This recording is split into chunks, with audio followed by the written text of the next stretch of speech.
Pancasila sebagai sistem etika. Apa itu sistem etika? Sistem adalah sekumpulan elemen yang saling terkait atau terpadu yang dimaksudkan untuk mencapai suatu tujuan. Sedangkan etika adalah nilai moral dan norma yang menjadi pedoman baik bagi suatu individu maupun suatu kelompok.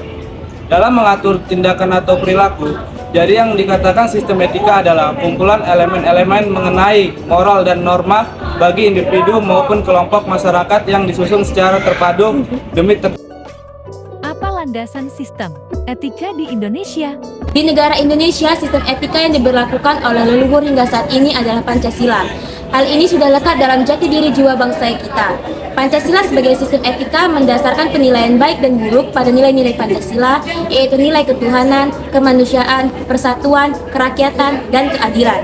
Kelima nilai tersebut membentuk perilaku manusia Indonesia dalam semua aspek kehidupannya, di mana Pancasila sebagai sistem etika digunakan untuk mengembangkan sebuah moralitas dalam setiap individu masyarakat untuk mewujudkan perilaku dan sikap yang baik dalam kehidupan bermasyarakat, berbangsa, dan bernegara. Bagaimana Pancasila dikatakan sebagai sistem etika? Sila pertama, ketuhanan yang Maha Esa.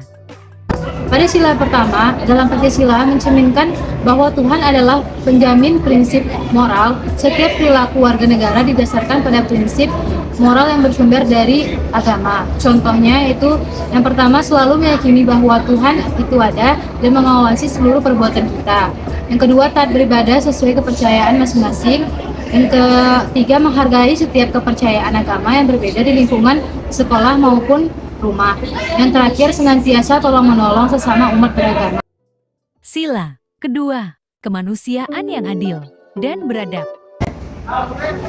Pada sila kedua, yaitu kemanusiaan yang adil dan beradab, dalam Pancasila memiliki prinsip acta humans, yang artinya tindakan manusia diimplikasikan melalui sikap adil dan beradab yang menjamin tata pergaulan antar manusia yang berdasar nilai kemanusiaan tertinggi, yaitu kebijakan dan kearifan.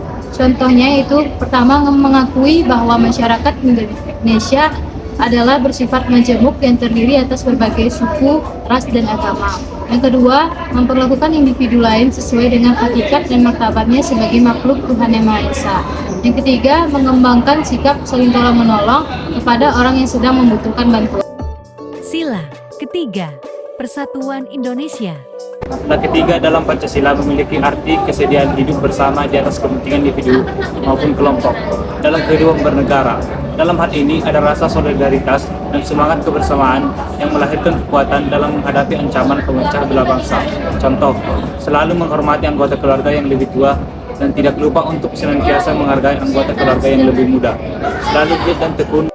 Sila keempat, kerakyatan yang dipimpin oleh hikmat kebijaksanaan dalam permusyawaratan perwakilan. Sila keempat dalam Pancasila memiliki arti bahwa sistem etika terletak pada konsep musyawarah mencapai mufakat. Contohnya, yang pertama, mengikuti pemilihan umum, pilkada, dan pilpres. Yang kedua, partisipasi dalam musyawarah masyarakat. Ketiga, jangan memaksakan kehendak atau pendapat pada anggota lain. Dan yang terakhir adalah, setiap hasil musyawarah dilaksanakan dengan penuh tanggung jawab. Sila kelima, keadilan sosial bagi seluruh rakyat Indonesia. Sila kelima dalam Pancasila menunjukkan bahwa sistem etika tidak hanya menekankan pada kewajiban saja, melainkan pada kebijaksanaan. Contohnya, yang pertama, membantu teman, saudara, tetangga, dan orang lain yang sedang mengalami kondisi bencana. Yang kedua, tidak melakukan tindakan yang merugikan kepentingan umum. Yang ketiga, menghormati hak teman, tetangga, saudara, dan orang lain, dan tidak mengganggu hak orang lain. Dan yang terakhir, bersikap adil kepada semua orang tanpa memandang derajat, posisi, dan status seseorang. Bagaimana penerapan Pancasila sebagai sistem etika? Contoh yang paling jelas adalah pembakaran hutan di Riau, sehingga menimbulkan kabut asap. Oleh karena itu, Pancasila sebagai sistem etika perlu diterapkan ke dalam peraturan perundang-undangan yang menindak tegas para pelaku pembakaran hutan, baik pribadi maupun perusahaan yang terlibat. Kelima nilai Pancasila menciptakan budi pekerti warga negara pada seluruh aspek kehidupannya. Dengan begitu pula, kesalahpahaman dalam kehidupan bermasyarakat, misalnya penyelewengan atau penyalahgunaan kekuasaan, dapat dihilangkan. Sebagai masyarakat Indonesia, perilaku tidak boleh bertentangan dengan Pancasila dan harus bisa meninggikan nilai-nilai yang ada menjadi suatu hal yang lebih memberikan faedah ke banyak orang. Apa alasan diperlukannya Pancasila sebagai sistem etika? Ada beberapa alasan. Yang pertama, dekadensi moral yang melanda kehidupan masyarakat, terutama generasi muda, sehingga membahayakan kelangsungan hidup bernegara. Contoh dekadensi moral tersebut yakni penyalahgunaan narkoba, kebebasan tanpa batas, rendahnya rasa hormat kepada orang tua, menipisnya kejujuran, serta tawuran di kalangan para rakyat. Alasan yang kedua yakni korupsi yang masih merajalela karena para penyelenggara tidak memiliki rambu-rambu normatif dalam menjalankan tugasnya. Para penyelenggara negara tersebut tidak dapat membedakan batasan yang boleh dan tidak, pantas, baik dan buruk, dan yang lainnya. Alasan yang ketiga yakni kurangnya rasa perlu berkontribusi dalam pembangunan melalui pembayaran pajak. Hal tersebut terlihat dari kepatuhan pajak yang masih rendah, padahal peranan pajak dari tahun ke tahun semakin meningkat dalam membiayai APBN. Apa saja tantangan Pancasila sebagai sistem etika? Terdapat 3 tantangan Pancasila sebagai sistem etika. Yang mana yang pertama, tantangan terhadap sistem etika Pancasila pada zaman Orde Lama berupa sikap otoriter dalam pemerintahan sebagaimana yang tercermin dalam penyelenggaraan negara yang menerapkan sistem demokrasi terpimpin. Hal tersebut tidak sesuai dengan sistem etika Pancasila yang lebih menonjolkan semangat musyawarah dan mufakat. Dan yang kedua, tantangan terhadap sistem etika Pancasila pada zaman Orde Baru terkait dengan masalah NKK atau nepotisme, kolusi, dan korupsi yang merugikan penyelenggaraan negara. Hal tersebut tidak sesuai dengan keadilan sosial karena nepotisme, kolusi, dan korupsi hanya menguntungkan segelintir orang atau sekelompok tertentu. Dan yang terakhir, tantangan terhadap sistem etika Pancasila pada era reformasi berupa euforia kebebasan berpolitik sehingga mengabaikan norma-norma moral. Misalnya, munculnya mekanisme yang memaksakan kehendak dengan mengatasnamakan kebebasan berdemokrasi. Bagaimana urgensi Pancasila sebagai sistem etika? Yang pertama, meletakkan sila-sila Pancasila sebagai sistem etika berarti menempatkan Pancasila sebagai sumber moral dan inspirasi bagi penentu sikap, tindakan, dan keputusan yang diambil setiap warga negara. Yang kedua yaitu Pancasila sebagai sistem etika memberi guidance bagi setiap warga negara sehingga memiliki orientasi yang jelas dalam tata pergaulan baik lokal, nasional, regional maupun internasional.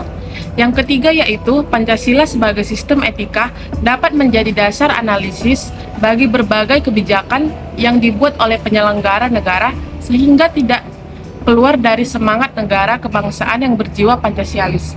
Yang keempat yaitu Pancasila sebagai sistem etika dapat menjadi filter untuk menyaring pluralitas nilai yang berkembang di dalam kehidupan masyarakat sebagai dampak globalisasi yang mempengaruhi pemikiran warga negara.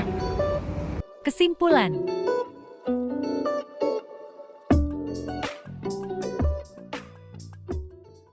Di sini kita akan membahas tentang Pancasila sebagai sistem etika. Apa itu sistem etika? Bangsa dan negara.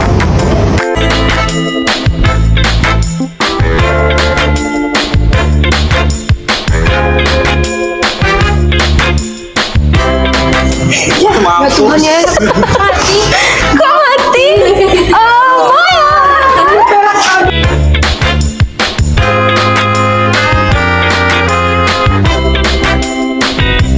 udah lekat dalam jati diri juga nggak nampak serius.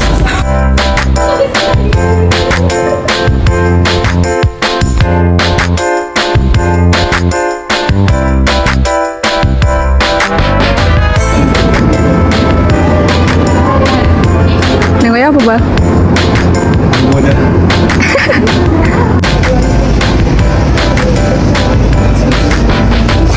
Misalnya penyelewengan atau penyalahgunaan kekuasaan dapat dihilangkan sebagai masyarakat